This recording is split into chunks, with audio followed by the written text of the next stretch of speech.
Ih, ngeri ya Allah.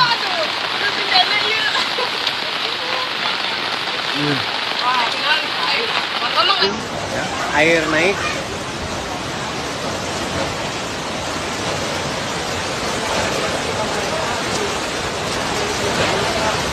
Bagian personil ada di posisi seberang sana di perahu.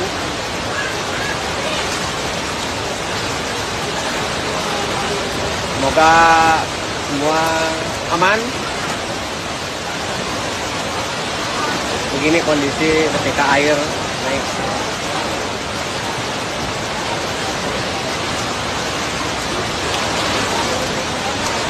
Lillahi wa inna ilaihi raji'un. Santan Wangi kebanjiran aduh.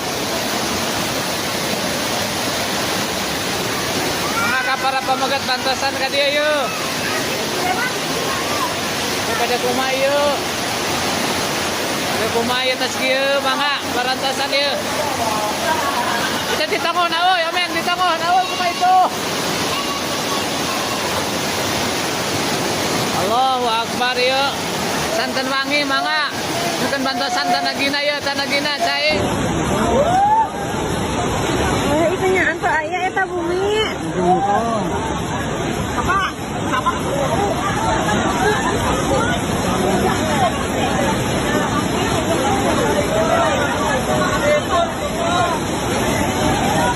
Longsor tutup total.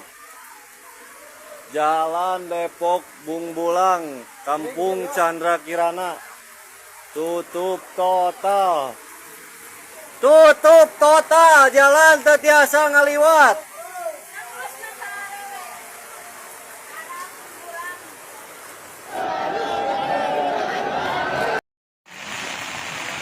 Telah terjadi bencana longsor di jalan provinsi, tepatnya Kampung Pasir Buntung, Bumina Bapak RT Agus, longsor sinarang tiang listrik ya, jalan provinsi Pasir Buntung.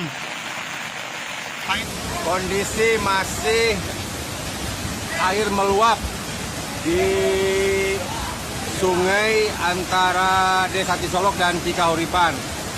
Satu jembatan roboh terbawa arus sungai. Dan rumah-rumah warga sudah mulai termasuki genangan air, terutama di motor menurunkan kurang ke motor. Allahu Akbar. Allahu Akbar. Allahu Akbar. Allahu Akbar. Allahu Akbar. Allahu Akbar. Pindahkan ya, motor. Wah, iya mah.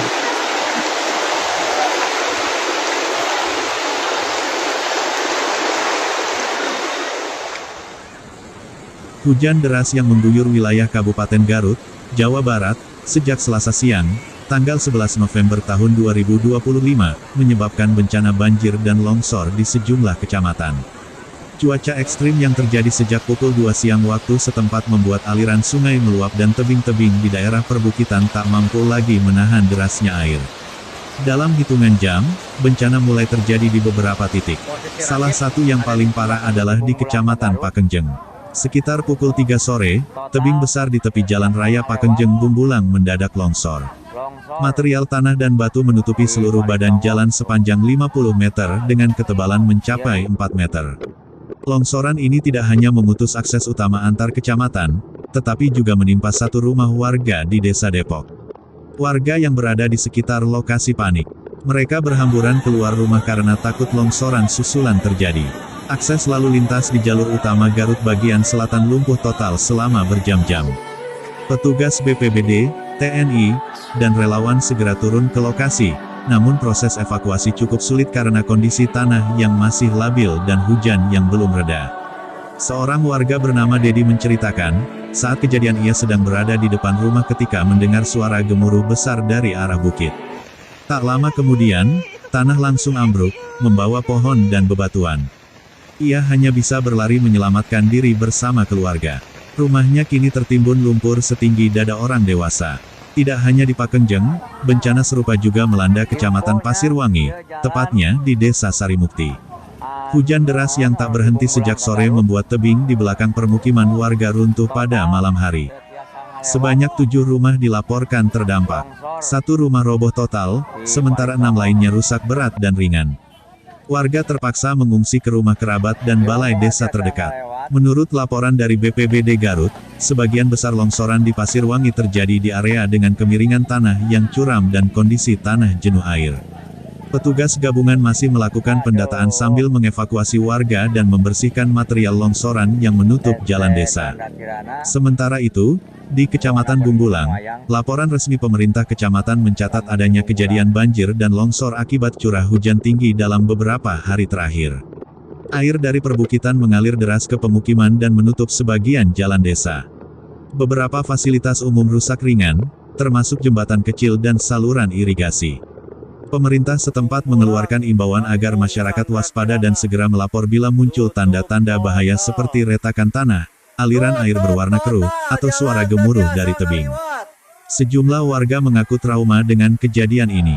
Mereka teringat bencana besar Garut pada tahun-tahun sebelumnya, ketika banjir bandang meluluhlantakkan ratusan rumah dan menelan korban jiwa. Kini mereka hanya bisa berdoa agar hujan segera berhenti dan kondisi tanah kembali stabil. Petugas dari BPBD Garut menurunkan alat berat ke lokasi longsor di Pakenjeng dan Bumbulang. Namun, proses pembersihan jalan masih terkendala oleh cuaca dan kondisi medan yang licin. Hingga malam hari, petugas masih berusaha menyingkirkan material longsor agar jalur utama bisa segera dilalui kendaraan. Kepala Pelaksana BPBD Garut menjelaskan, wilayah Garut bagian selatan memang memiliki kontur tanah yang labil dan rawan longsor, terutama saat curah hujan tinggi. Pihaknya telah memasang peringatan dini di sejumlah titik rawan, serta mengimbau masyarakat untuk tidak beraktivitas di dekat tebing atau bantaran sungai ketika hujan turun dengan intensitas tinggi. Hingga Rabu pagi, situasi di beberapa lokasi masih belum sepenuhnya pulih. Jalan Raya Pakenjeng Bumbulang masih tertutup sebagian, dan petugas terus bekerja membersihkan material tanah. Sementara itu, warga terdampak di Pasirwangi mulai mendapat bantuan logistik seperti makanan, selimut, dan perlengkapan darurat dari pemerintah daerah. Meski belum ada laporan korban jiwa, kerugian material diperkirakan mencapai ratusan juta rupiah. Pemerintah Kabupaten Garut juga tengah menyiapkan langkah penanganan jangka panjang, termasuk memperkuat tanggul sungai dan memperbaiki drainase di daerah rawan. Bencana ini menjadi peringatan keras bahwa ancaman hidrometeorologi seperti banjir dan longsor bisa datang kapan saja, terutama di musim penghujan. Curah hujan tinggi, kondisi tanah labil, dan lemahnya sistem drainase menjadi kombinasi berbahaya yang dapat memicu bencana dalam waktu singkat. Warga diimbau untuk terus meningkatkan kewaspadaan, menjaga lingkungan, dan tidak menebang pohon di sekitar tebing. Karena akar pohon yang kuat dapat menahan pergerakan tanah dan mengurangi risiko longsor. Di tengah kondisi cuaca yang belum menentu, semoga masyarakat Garut dan wilayah sekitarnya tetap diberi keselamatan, serta petugas di lapangan dimudahkan dalam menjalankan tugas kemanusiaan mereka.